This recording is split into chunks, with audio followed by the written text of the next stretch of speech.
Greetings, everyone. Now that we have the Mara roast coming up soon, there's something that I've been wanting to talk about now for some time. Some of you know what it is. Those of you in Lama training, perhaps some senior students, have heard Lama Fede and myself many times talk about something called Shinkage or Shinkage Furo. So now we have a bit of time, and I'm going to introduce exactly what that is. Okay, and I'm going to do that through the power of a very interesting slide presentation. Everybody loves slide presentations, so that's what we're going to do. And we're going to have some workshops on this at the Mara Roast, and we're going to continue teaching this path of the Dharma. So let me explain, and then once I explain, perhaps you can begin thinking if you're interested or not in learning this. Okay, welcome to the Shinkage Furo Ryu. And we'll get into why this name and what it means. Here we have an image of the Kashima Jingu, or the Kashima Shrine in Japan. This is an important location for this particular martial art style, but so sometimes you'll hear other styles named Shinkage. Really anything from the Kashima Shrine can rightly be called Shinkage. The original Shinkage Ryu formed at the Kashima Shrine and then branched off into many, many, many kinds of styles. We're one, Shinkage Furo Ryu. What does Shinkage mean? Shinkage means Shin is like sacred or holy or noble. Kage is shadow. So, sacred shadow, holy shadow. Does this mean like some kind of really edgy, cool hiding in the shadows? Not at all. Shadow is the shadow that you get from standing under the branches of a tree. This is what the kage is. And you're standing in that particular shadow and its shade. What is this tree? This is the tree of the lineage. This is the tree of the deities that protect and embody this style. What is Furo? Furo is wind and waves. This refers to natural spiraling patterns of storms and waves. It has to do with the deity of the style, it has to do with the art, and it has to do particularly with one of our lineage masters, which we'll get into. Ryu is school. So the school of the sacred shadow, the wind and the waves. Let's get into why we're teaching it and how we're teaching it. So let me make sure that, okay. It says my screen sharing is paused. What does that mean? And how do I stop it from happening? I've never seen this screen before in my life. My screen sharing is paused. Now I'm screen sharing, right? Good. I think we're all seeing the screen now. We'll see when the video's over. Okay, Shinkage Furo Ryu. Now I've explained the name. So what is Shinkage Furo Ryu, and what are the four main points that we're teaching? So, one, Shinkage Furo Ryu is a modern martial art that has arisen through my experience in teaching, in my background in learning this over many years, from an ancient lineage, right? And I'll get into the background of it momentarily, into how we teach it now, with also many kinds of dreams and pure visions and the things we're used to within a kula. So it's also a way of meditating through training the body. So, in normal meditation, we have shamatha, we have vipassana. The same is available here, but the focus is the body itself and one's physical awareness. 3, a reliable method of self-defense. We'll get in, we're not trying to make cage fighters, but we want to be competent in protecting ourselves and others. Also, it is a door of dharma to complete liberation. This is a path in and of itself. Just like any lineage we teach, this has a kind of preliminary, a kind of main path, a kind of result of Buddhahood. So let's begin with a modern martial art from an ancient lineage, and let's talk a little bit about that lineage. So, as I said, all Shinkage styles begin at the Kashima Jingu. This is near Kashima City, Deer City, because there's all kinds of sika deer that are around this beautiful place. And so this style was mainly founded through the interaction of Takamikazuchi no Makoto, who's the deity of this place. He is a god of war, storms, quelling earthquakes, and the rest. But also he teaches a martial path. In the path itself, we get into exactly who he is. He's one of 2 sons of Agni that was born from his blood through a particular incident that occurred. His brother is the god of the Katori Shrine. So together, those two form a kind of relationship of instruction in martial arts with one another. Also, Sun Wukong is very important to this style, in Japanese called Sun Goku, and has been since nearly the beginning. The priestly family that has long overseen this shrine and has both a royal and a spiritual connection to it is called the Kuni family. Some of you know about the very infamous modern member of the Kuni family, or semi-modern, named Kuni Zinya, who's very involved with the kind of style that we practice. The Kuni family still oversees this particular shrine, and their visions of Takamikazuchi no Makoto form a lot of the curricular instruction of the various Shinkage lineages. So, that being said, our first lineage master doesn't exactly go back to the shrine itself, though he made his way to the shrine, and we call him the liberated pirate. This is Aisu Iko. Aisu Iko spent the majority of his youth. He was a very skilled athlete and warrior, and as such became a kind of pirate to support his family and raided China terribly on many pillaging journeys. He was shipwrecked, and all of his crew died. He was very devoted to Sun Wukong, but he really wasn't a spiritual practitioner. He was a warlord, right? But here on this island where he lost everything, he went to die. He said, that's it. I've lived a terrible life, and now I'll reap my just ends. And instead, Sun Wukong sent monkeys to him to give him food and to train him if he would promise not to kill without good reason, without reasons of justice, ever again. So he did this, and he recovered. He was taught by these monkeys. He was taught by Sun Wukong himself and initiated. He wandered around for a long time. He called his style Kage Ryu, again, the shadow of the lineage. He met a great young warrior named Kamezubu Nobutsuna. They traveled together for many years, doing justice by people, doing good. And finally, they made their way to the Kashima Jingu, to this particular shrine, where they met Matsumoto Baezunukami. And in meeting him, a lineage was formed, right? And that lineage is all of the Shinkage. And we get into all of those stories. But it's the interaction of this liberated pirate coming to the shrine, attaining liberation, forming a new kind of lineage, where the Kage, or the shadow, becomes the Shinkage, or the divine shadow. From there, many lineages arose, so let's talk about the one that I learned, mostly.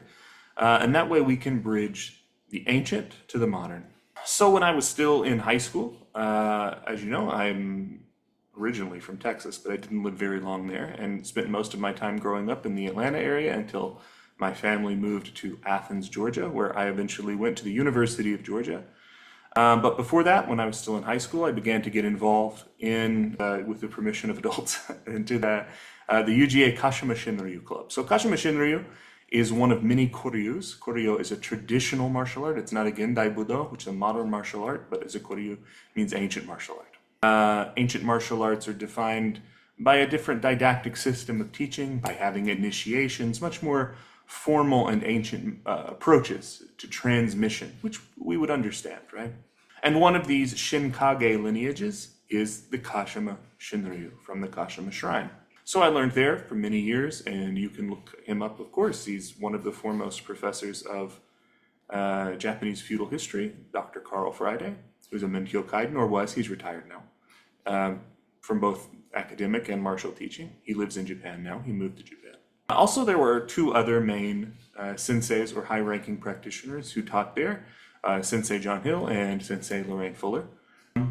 I knew both of them very well, but essentially the teachers would kind of take under their wing different students, and so I knew Sensei Lorraine pretty well, but my main instructor on a day-to-day basis was Sensei John Hill. So in 2012, Sensei John Hill passed. This kind of spelled he was the glue that held our club together.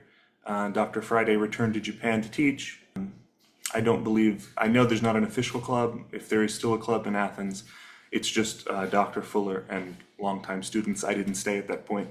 And a couple years before that, I was kind of already on the outs anyway. So that's my background in learning Kashima Shinryu for several years. And so I had no intention of making Menkyo Kaiden or getting any kind of higher license within that style. And so that means we're teaching our own thing. This is our own separate style, and we are grateful, but we're independent. And a lot of the bones of our katas and our styles certainly come from this Kashima Shinryu that was revolutionized by Kunizinyu, who I mentioned a minute ago.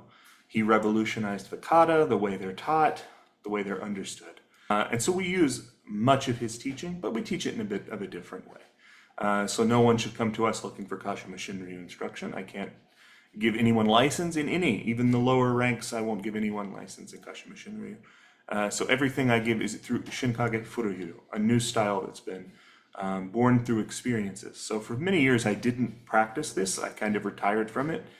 The initiations in it meant that I really couldn't talk about it anyway.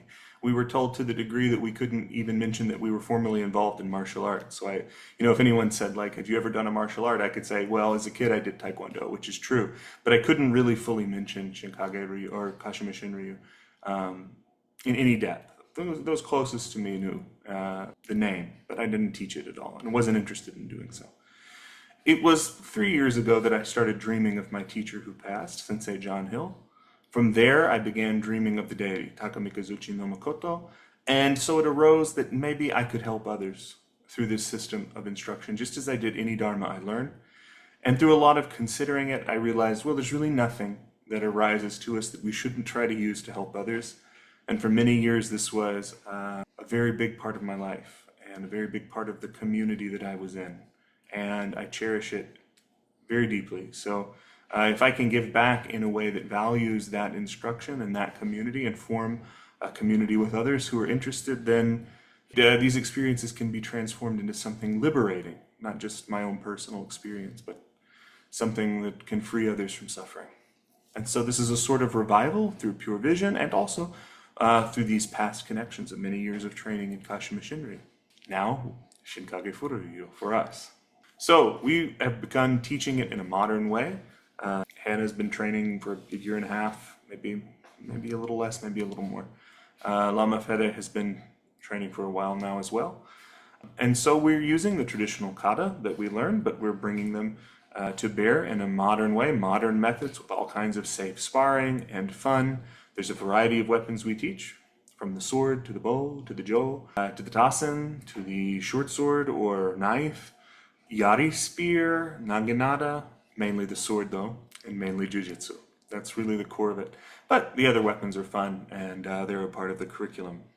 So what is a Gendai Budo? Gendai Budo means modern martial art that comes from Japan. What is a Koryo? Koryo means an ancient martial art that comes from Japan. What are we? Which one? We're neither.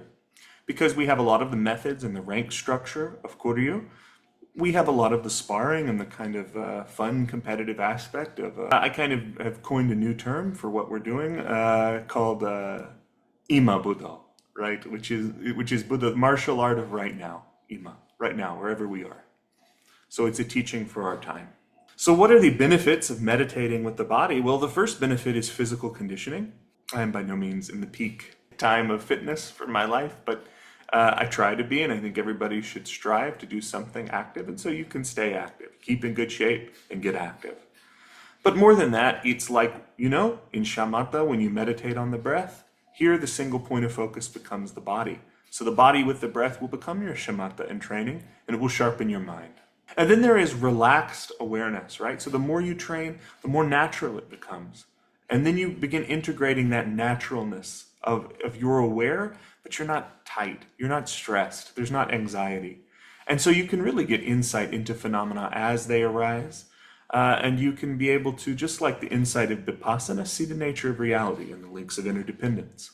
Also, it's a reliable method of self-defense, right? Obviously, from outer obstacles. We're not trying to make MMA fighters. We're not saying we're the best fighters who ever lived. We're making no claims of greatness. I think even if we were great, that wouldn't do us any good, would it? But we should be competent enough with some training and dedication to be able to defend ourselves and others.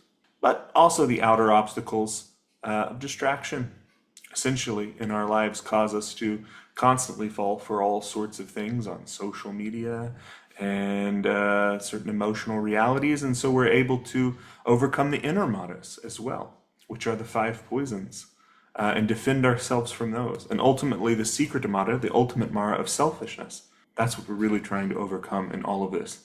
It is self-improvement, but it's also self-abdication, self-transformation into a Buddha, beyond self at all. So how is it a path of complete liberation? I think that leads up to that. Well, Kunizinya said that through martial training, there, especially in Shinkage styles, all of the Shinkage styles, and there are many, but we learned this through Kashima Shinryu, that there were three. So he said there's three stages of the life of a martial artist. First, one conditions the body. So through continuous training, one learns diligence first, but then constantly through courage, through stepping into difficult situations, one learns deathlessness. That is, they're not afraid of death because they know that impermanence is a reality. And if you know that impermanence is a reality, there was nothing also ever really born, no exterior being that was ever born. Knowing that, what can destroy you? What can kill you? And so first you condition the body in this way.